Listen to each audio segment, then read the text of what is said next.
The first indication that something had gone terribly wrong came through the emergency beacon crackling across the void. Admiral Zektar's tentacles twitched nervously as he studied the garbled transmission from the Terran colony of New Brisbane. "Repeat that, communications officer," Zektar commanded, his voice carrying the authority of someone who had survived 3 major galactic wars. The young Vorthak officer's scales rippled with anxiety. "Admiral, the message is fragmentary, but it appears the Terran settlement has been completely overrun by the Krek swarm. Initial reports suggest total civilian casualties numbering in the hundreds of thousands." The bridge of the GSS Harmony's edge fell silent, except for the steady hum of life support systems. The crew of mixed species, Vorthak, Zilani, and even a few humans, exchanged worried glances. Everyone knew what a Krek swarm meant. The insectoid nightmare had consumed 17 worlds in the past 2 years, leaving nothing but barren rock and the skeletal remains of once thriving civilizations. Zektar's primary eye focused on the holographic display showing New Brisbane's location in the Outer Rim. The human colony had been established only 15 years ago, part of humanity's aggressive expansion into previously unexplored sectors. Despite being relative newcomers to the Galactic Council, humans had proven themselves reliable allies and surprisingly resilient colonists. "Time to intercept," he asked his navigation officer. 47 hours at maximum burn, sir," came the crisp reply from Lieutenant Commander Sarah Chun, one of the human officers serving aboard the flagship. Her face remained professionally neutral, but Zektar could see the tension in her jaw. New Brisbane housed nearly 1 million human civilians, including many families of Council military personnel. "Signal the fleet. We make for New Brisbane immediately." Zektar's decision was swift and decisive. "And send word to High Command. If the swarm has taken another world, we need to know their next target." The massive Galactic Council Relief fleet consisted of 43 vessels from 7 different species. Battlecruisers from the militaristic Threnodidae floated alongside the sleek diplomatic vessels of the Zilani. Medical ships from the Peaceful Healing Coalition prepared their trauma centers, while Vorthak assault carriers readied their marine complements. It was a formidable force, designed to either evacuate survivors or exact vengeance for the dead. As the fleet jumped into hyperspace, the crew of each vessel began preparing for what they expected to find. The Krek swarm left no survivors. Their biology made them perfect killers: acidic blood, razor-sharp claws, and a hive mind that coordinated attacks with terrifying efficiency. Worse, they consumed organic matter to fuel their reproduction, meaning a successful invasion could multiply their numbers exponentially within weeks. Dr. Elon Moss, the fleet's chief xenobiologist, had spent years studying Krek's remains from previous attacks. The insectoid creatures stood nearly 3 meters tall, with chitinous armor that could deflect most small arms fire. Their queens could lay thousands of eggs daily when provided with sufficient organic material. The mathematical progression was horrifying. A single scout force of a few hundred could become millions within a month. "The pattern is always the same, Dior," Moss explained to the senior staff during their strategy meeting. "The Kreks arrive in massive bioships, deploy warrior castes to overwhelm planetary defenses, then systematically harvest all organic life. They're not interested in territory or resources, only in feeding and reproduction." Admiral Zektar studied the tactical displays showing previous Kreks attacks. "How long does the process typically take? For a world the size of New Brisbane? Perhaps 3 weeks from initial landing to complete consumption," Dr. Moss replied grimly. "The distress signal was received 8 days ago. If the colony has indeed fallen." He didn't need to finish the statement. Everyone understood the implications. 8 days was more than enough time for the Kreks to begin their grotesque harvest and start producing the next generation of warriors. Commander Chen leaned forward. "Sir, I've reviewed the colony's defensive capabilities. New Brisbane had a standard planetary defense grid, orbital platforms, surface-to-space batteries, and a garrison of roughly 10,000 Council Marines. Not insignificant, but Nothing that could stand against a full swarm assault. "What about evacuation protocols?" asked General Throck, the Threnodine Marine commander whose troops would spearhead any ground assault. "Standard procedure calls for immediate civilian evacuation to designated safe zones, while military forces establish defensive perimeters," Chen replied. "But against the swarm, those protocols are largely theoretical. No colony has ever successfully evacuated more than a small percentage of their population once the Kreks make planetfall." The weight of that statement settled over the room like a shroud. They all knew the statistics. Of the 17 worlds attacked by various Krek swarms, total survivor counts barely reached 4 digits. The creatures were simply too efficient, too overwhelming in their hunger and coordination. "Nevertheless, we proceed with full rescue protocols," Admiral Zektar declared. "Perhaps New Brisbane's defenders managed something unprecedented. Perhaps some civilians reached the evacuation sites. We owe it to them to try." The fleet continued its journey through hyperspace while intelligence officers compiled everything known about New Brisbane's layout, population centers, and potential defensive strongholds. The colony had been built around 3 major cities, connected by a network of smaller settlements and agricultural complexes. Mount Triumph, the tallest peak on the continent, housed the primary communication array and served as the designated emergency shelter for government officials. Captain Javi Restrepo of the human freighter Lucky Strike had delivered supplies to New Brisbane just 2 months earlier. His first-hand knowledge proved invaluable as the fleet's planners identified likely evacuation routes and defensive positions. The colonists were good people, Restrepo told the planning committee via hologram. Mostly farmers and terraforming specialists, but they had spirit. Hell, they threw a festival when we arrived, first supply run in 6 months. Hard to imagine them just gone. "Tell us about their leadership," Admiral Zektar requested. Governor Martinez was former council military, tough lady who kept things running smooth. Colonel Brooks commanded the garrison, also veteran stock. If anyone could have organized an effective defense or evacuation, it would have been those two. The admiral made notes on his tactical pad. Military leadership often made the difference between total annihilation and at least some survivors reaching safety. Professional soldiers understood the importance of buying time, even when facing impossible odds. "Any unusual geographic features that might have provided natural defenses?" General Throck inquired. "Actually, yes." Restrepo's image brightened slightly. "The continent has these massive underground cave systems, limestone formations that go down for kilometers. The colonists used them for geothermal energy and food storage. If people were going to hide anywhere, those caves would be the place."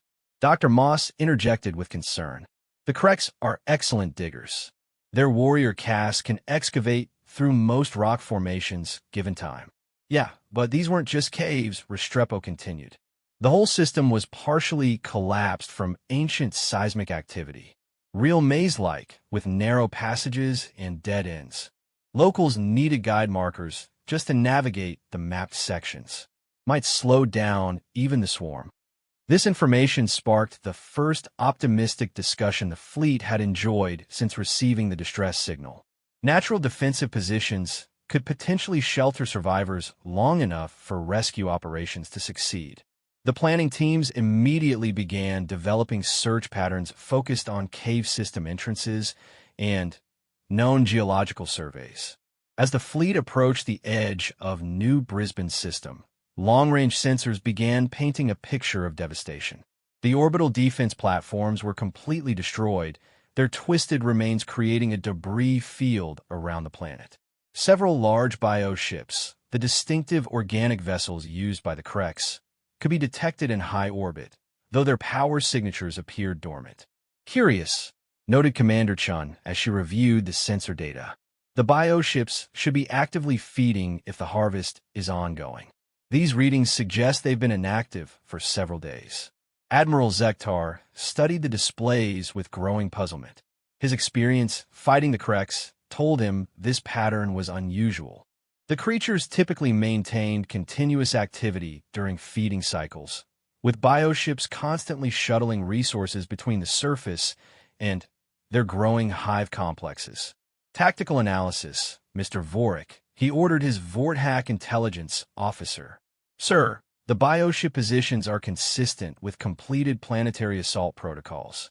However, their dormant status suggests either mission completion or... Vorik paused, his scales shifting to a confused pattern. Sir, there is no precedent for Krex bioships going dormant during active operations. The mystery deepened as the fleet drew closer. Long-range scans of the planet's surface revealed the expected signs of Krex occupation. Massive organic structures where cities once stood, the distinctive spiral patterns of swarm harvesting operations, and the complete absence of native vegetation. Yet something fundamental seemed wrong with the picture. Communications. Any response to our hails? Admiral Zektar asked. Negative, sir. No response from planetary surface, orbital installations, or the bioships.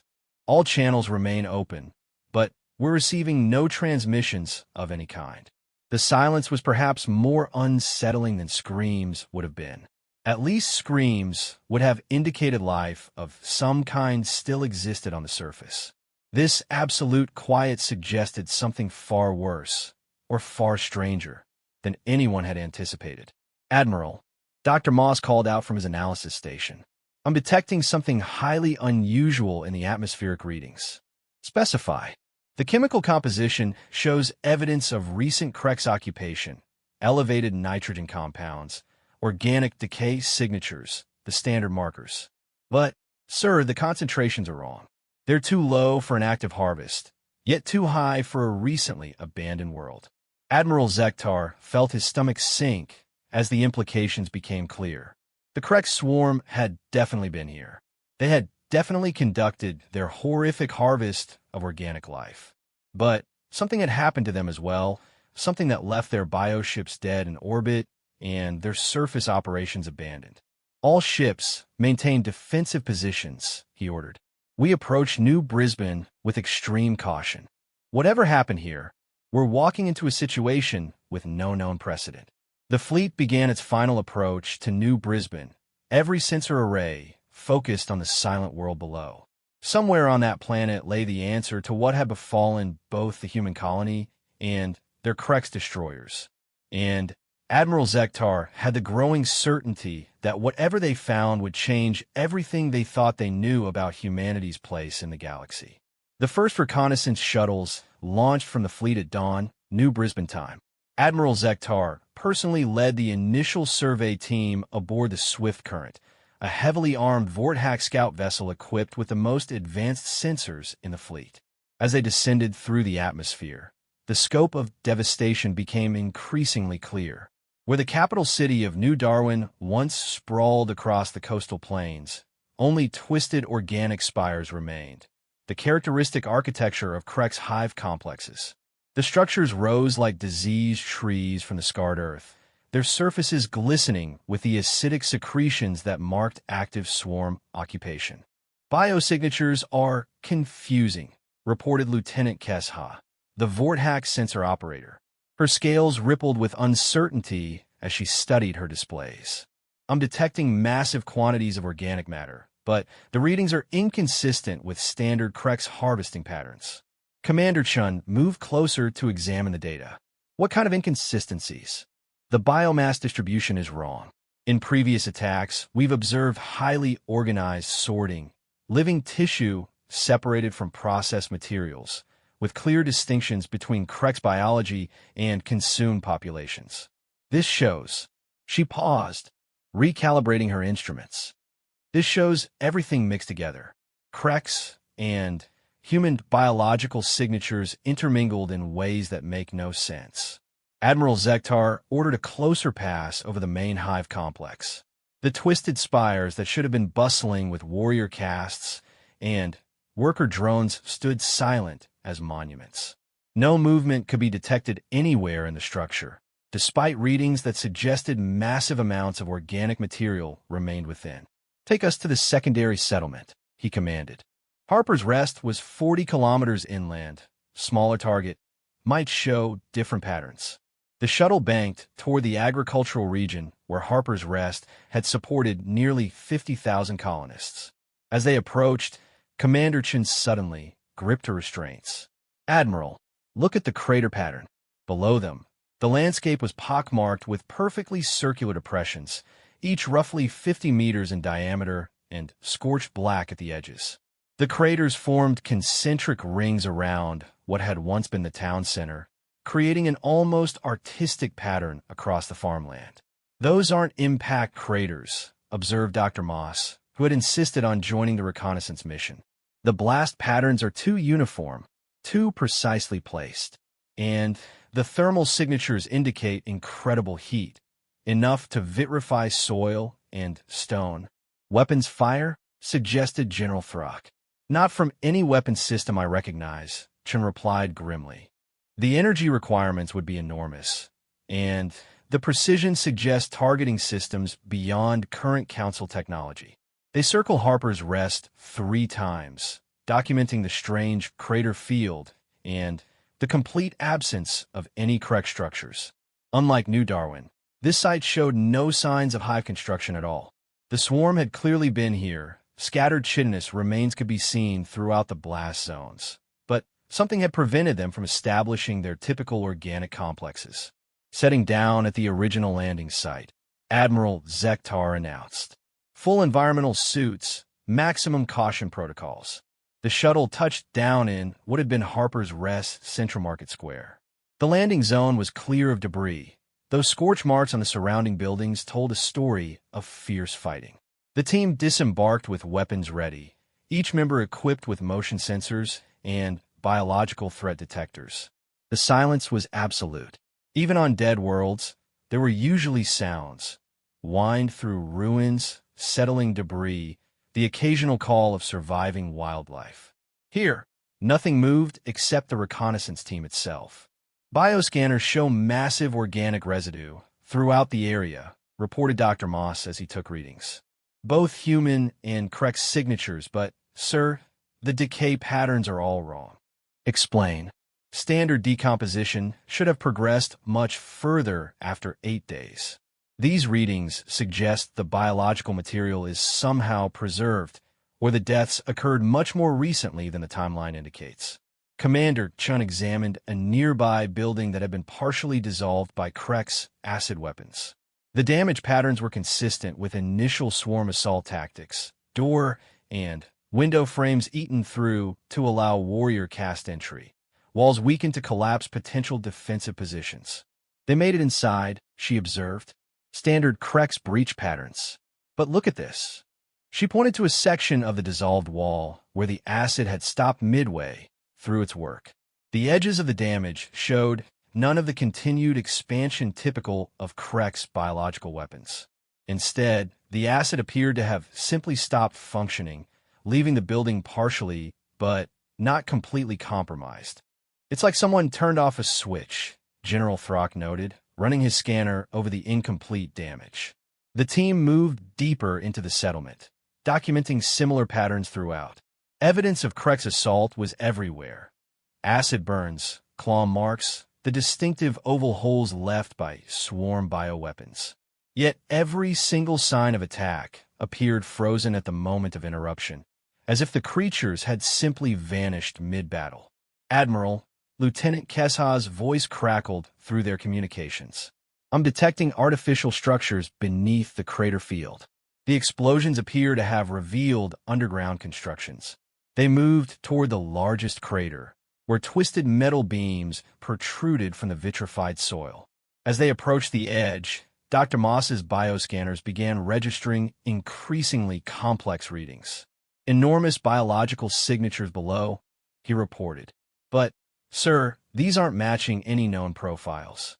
Neither human, nor Krek's, nor any species in Council databases." Admiral Zektar activated his suit's ground-penetrating radar. The display showed a vast underground chamber, easily the size of a starship hangar.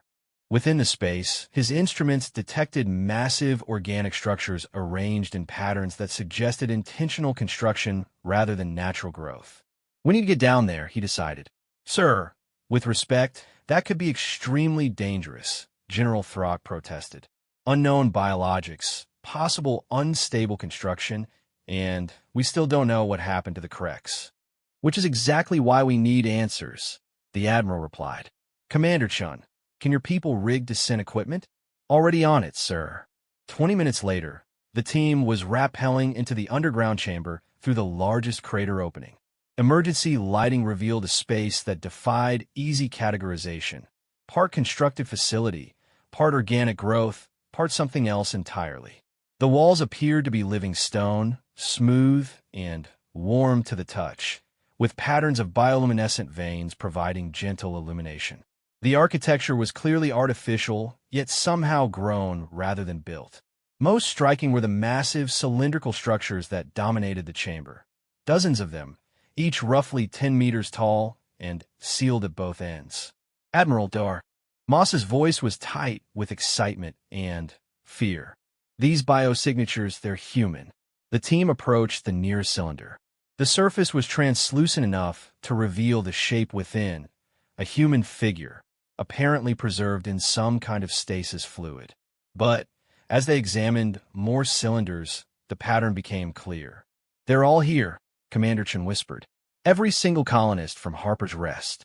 Row upon row of the preservation chambers stretched into the darkness.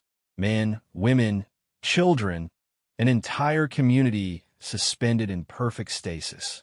The biological readings confirmed they were alive, but in some form of induced hibernation that maintained their bodies in perfect condition. This technology is beyond anything in Council records, Dr. Moss observed as he scanned the nearest chamber. The preservation medium, the life support systems, the neural suppression, it's centuries ahead of our current capabilities.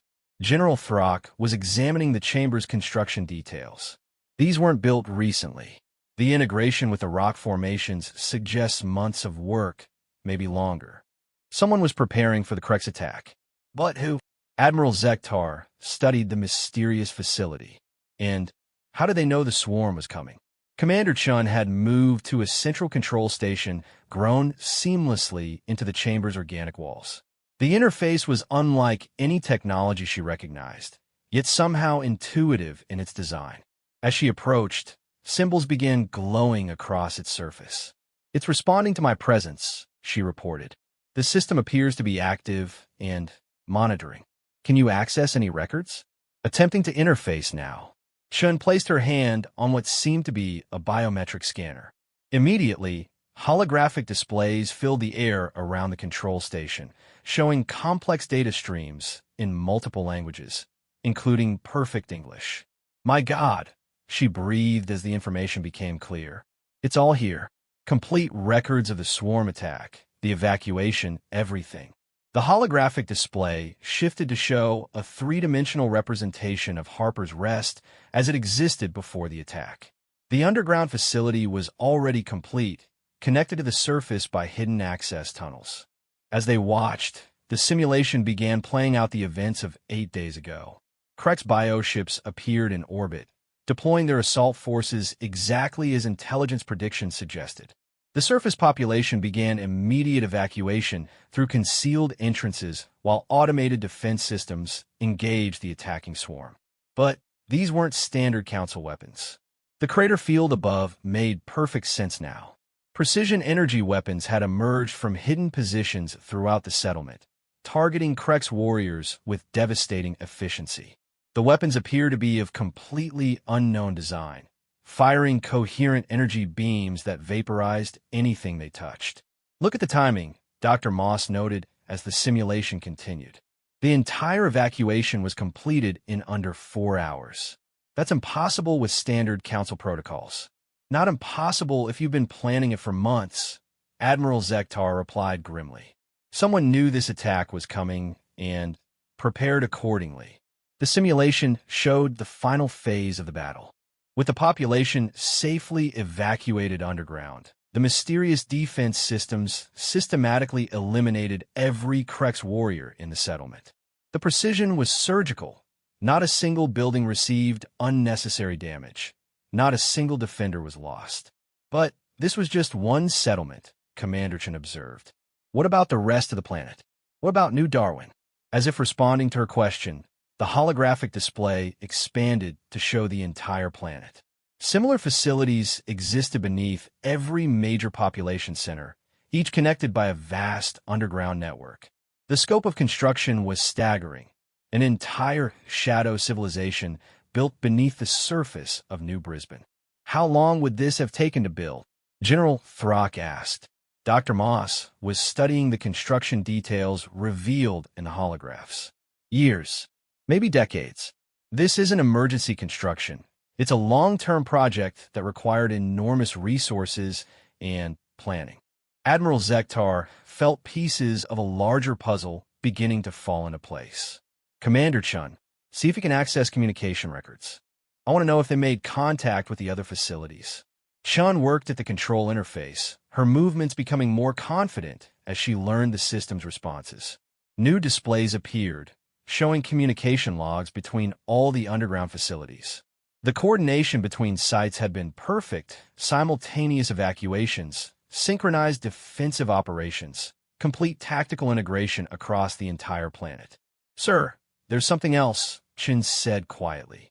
The communication logs show contact with off-world locations. Other human colonies? No, sir. The coordinates don't match any known council settlements. She paused, studying the data more carefully. Admiral, these communications are with ships, large vessels maintaining position in the outer system. The implications hit everyone simultaneously. This wasn't just a planetary defense network. It was part of a much larger operation involving forces that had been waiting in the darkness beyond New Brisbane sensor range. Can you establish contact with these ships? Admiral Zektar asked. Before Chin could respond, new holographic displays activated throughout the chamber. A human face appeared, middle-aged, weathered, wearing a uniform that bore no resemblance to any military service in Council records. Admiral Zektar. The figure said in perfect galactic standard, I am Captain Marcus Webb, commanding the Human Defense Fleet Vessel Determination. We've been monitoring your approach, and believe it's time we had a conversation. Admiral Zektar stared at the holographic figure, his mind racing to process this development. A human defense fleet? No such organization existed in any council records. Yet the evidence of their capabilities surrounded him in this impossible underground facility. Captain Webb, he replied carefully, I am Admiral Zektar of the Galactic Council Relief Fleet. We responded to distress signals from New Brisbane regarding a Krek swarm attack. Perhaps you can explain what we've discovered here. The holographic figure smiled grimly. The distress signal was genuine, Admiral.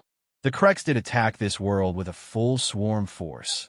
Over 2 million warrior castes supported by 73 bioships. By all standard calculations, every human on this planet should be dead, and the world should be stripped bare. Yet we find the population preserved and the swarm apparently destroyed, Zektar observed. How? Because, Admiral, humanity has been preparing for this war far longer than the Council realizes. What you see here on New Brisbane is just one node in a network that spans dozens of systems. We've been tracking swarm movements, predicting their targets, and positioning defensive assets for over 40 years. Commander Chin looked up from the control interface. Sir, I'm detecting massive ships approaching from the outer system. The energy signatures are enormous. Through the facility's external sensors, they watched as shapes emerge from behind New Brisbane's largest moon. The vessels defied easy classification, clearly artificial, yet incorporating design elements that seemed grown rather than constructed. They moved with the fluid grace of living creatures, while displaying the obvious technological sophistication of advanced starships. Impressive, aren't they? Captain Webb's image observed. Humanity's first truly independent fleet. Built in secret facilities throughout the outer rim using technologies we've developed away from council oversight. Admiral Zektar felt his understanding of galactic politics shifting beneath his feet. You're saying humanity has been conducting military development outside council authority? We're saying humanity has been preparing for threats the council chooses not to acknowledge, Webb corrected. Tell me, Admiral, in 40 years of Krek's attacks, how many worlds has the Council successfully defended? How many populations has your relief fleet actually saved? The bitter truth hung in the air. Despite decades of warfare, the Galactic Council's response to Krex attacks had been consistently reactive and largely ineffective. They arrived to find devastation, evacuated the few survivors, and mourned the dead. Victory meant limiting losses, not preventing them. The Council's approach assumes the swarm can be negotiated with, contained, or deterred, Webb continued. We've learned otherwise. The only effective response to the Krex is complete extermination. No prisoners, no mercy, no half measures. Dr. Moss stepped forward. Captain, our analysis of the battle sites shows defensive capabilities far beyond anything in current Council arsenals. Where did these technologies come from? From necessity, Doctor. When your species faces extinction, you develop solutions the comfortable civilizations never consider. Webb's expression hardened. We've had first contact with 17 different swarm variants over the past 4 decades. Each encounter taught us more about their biology, their tactics, their weaknesses. General Throck interrupted. You've had 17 encounters? Council records show only 3 confirmed human contacts with Krex forces. Council records show what we chose to report, Webb replied. The encounters you know about were the ones where we failed to contain the threat before it spread. The 14 successful containments never made it into your databases. The scale of deception was staggering. Humanity had been fighting a secret war against the swarm for decades while maintaining their facade as junior partners in the Galactic Council. Admiral Zektar struggled to comprehend the resources and coordination such an effort would require. Show them the real battle, Commander Chin suggested quietly. Webb nodded. The holographic displays around them shifted to show New Brisbane from orbit as the Krex attack began. The initial phases matched what they had seen in the settlement records, bioships deploying warrior casts while orbital defenses engaged in futile resistance. But then, the simulation revealed what the Council sensors had missed. As the Krex forces committed to their planetary assault, human ships had emerged from positions throughout the system. Not the vessels now approaching from the moon, but smaller, stealthier craft that had been waiting in perfect concealment. Phase 1. Allow the swarm to believe they're facing standard Council defenses, Webb narrated. Let them commit their forces to the surface while our real assets remain hidden. The attacking Krex had followed their standard doctrine perfectly. Bioships established orbit while ground forces systematically assaulted population centers. Their assault pattern was textbook, exactly what 40 years of human intelligence gathering had taught them to expect. Phase 2. Systematic elimination of orbital assets. The hidden human vessels had moved with deadly precision. Advanced stealth systems kept them invisible until they opened fire with weapons that made the underground facility's defenses look primitive. Krex bioships, creatures that had survived every Council weapon ever deployed against them, simply ceased to exist under the barrage. Those are antimatter warheads, General Throck observed with professional appreciation. But the delivery systems, I've never seen anything like them. Humanity's greatest advantage has always been adaptability, Webb explained. We studied Krex biology for decades, then developed weapons specifically designed to exploit their weaknesses. Antimatter warheads triggered by quantum resonance with swarm neural networks. The bioships literally couldn't detect the incoming weapons until the moment of detonation. Admiral Zektar watched the orbital battle with growing amazement. The human vessels moved through space like dancers, their formations flowing and adapting in real time. The tactical sophistication on display rivaled anything he had seen from the most advanced Council species. Phase 3. Ground elimination. With their orbital support eliminated, the Krex ground forces had found themselves trapped on the planet's surface. The simulation showed the systematic activation of defensive systems that had been built into every settlement over years of careful preparation. We couldn't simply evacuate and abandon the world, Webb continued. Krex biology means any surviving organisms would eventually rebuild their numbers. Complete sterilization was the only viable option. The ground battle had been even more one-sided than the orbital engagement. Krek's warriors evolved for overwhelming lesser opponents through sheer numbers and biological superiority, had no answer for weapons that could track their neural signatures through solid rock and eliminate entire units with surgical precision. But the bioships in orbit, Commander Chen protested. Our sensors detected several large vessels when we arrived. Trophies, Webb replied with satisfaction. We've learned to disable swarm vessels without completely destroying them. The biological components are invaluable for research, and the hulks serve as excellent camouflage for our own operations. Dr. Moss was studying biological readouts from a battle. The preservation chambers, the stasis technology, you've been developing these systems specifically for swarm defense scenarios. Every colony world in human space has them, Webb confirmed. Deep bunkers, advanced life support, weapons systems, communication networks. What you see on New Brisbane exists on over 200 worlds throughout our territory. The true scope of humanity's secret war was becoming clear. While the Galactic Council had been treating Krek's attacks as isolated incidents requiring reactive responses, humans have been building a comprehensive defensive network designed for systematic warfare against the swarm. Admiral, Webb's expression became more serious. Your relief fleet represents the largest concentration of Council military assets to investigate a Krek's attack site. That wasn't coincidence. We allowed New Brisbane's distress signal to reach Council space because it was time for this conversation. You wanted us to find this. The secret war is ending, Admiral. Our intelligence indicates the swarm has identified several major Council worlds as their next targets. The attacks planned for these systems are beyond anything we've seen before. Multiple swarm variants working in coordination, assault forces numbering in the hundreds of millions. Zektar felt his blood chill. Which systems? Vort Hack Prime, Zelanis Central, Threnodai Command. Webb paused deliberately. Earth. The implication struck everyone simultaneously. The swarm wasn't just continuing their random expansion. They were preparing for systematic elimination of every major population center in known space.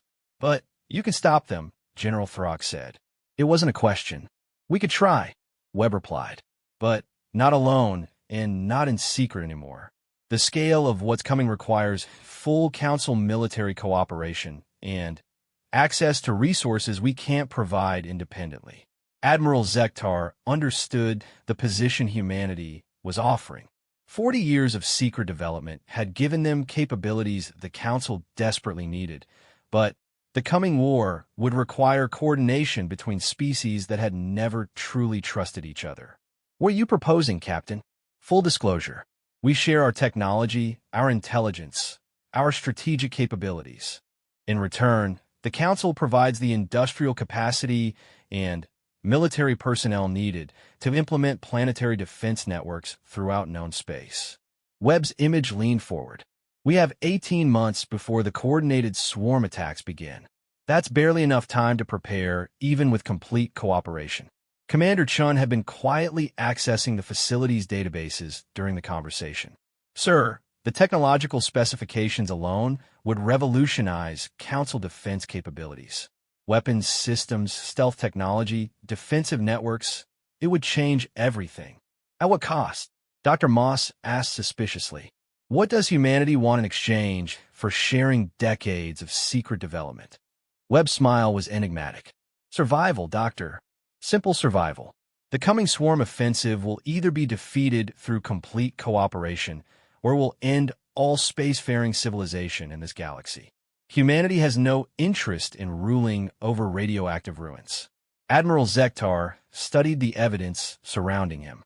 The preserved colonists, the advanced technologies, the sophisticated coordination of the defense network, all of it demonstrated capabilities that could indeed turn the tide against the swarm. I'll need to consult with Council High Command, he said finally. Of course. But, Admiral, time is not our ally. Every day of delay means more systems remain vulnerable. The swarm doesn't pause for bureaucratic procedures.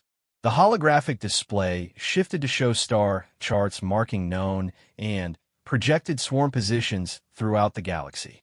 The pattern was clear, a coordinated offensive designed to eliminate every major population center within 2 standard years. We'll provide your fleet with complete tactical databases and escort you back to Council space, Webb continued. But we need a decision quickly.